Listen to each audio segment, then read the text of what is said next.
হ্যাঁ, আজকে বানাবো পুদিনার চাটনি। পুদিনা পাতা নিয়েছি, আম নিয়েছি, আদা নিয়েছি একটু, 2 রসুন, লঙ্কা আর টমেটো।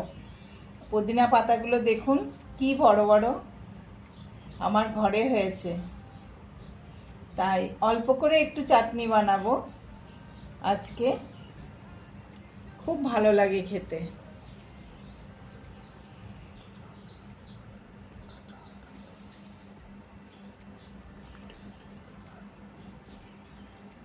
এই দেখুন, আম নিয়েছি, আম কেটেও রেখেছি, এটা দিয়ে চাটনি বানাবো।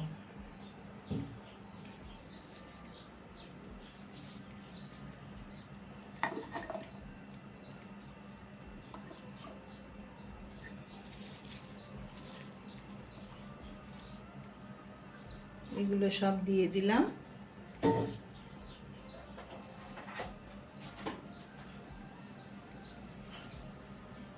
এটাতে একটু লবণ দিয়ে দিলাম।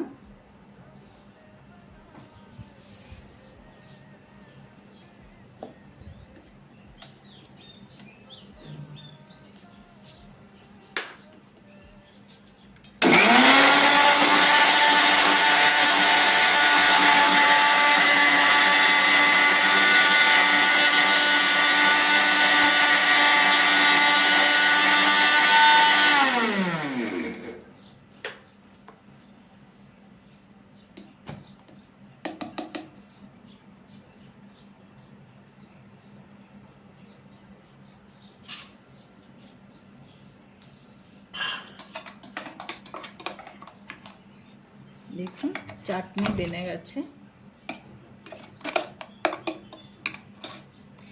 ভাত দিয়ে পুদিনার চাটনি খেতে খুব ভালো লাগে, অনেক কিছু দিয়েই ভালো লাগে পুদিনার চাটনি।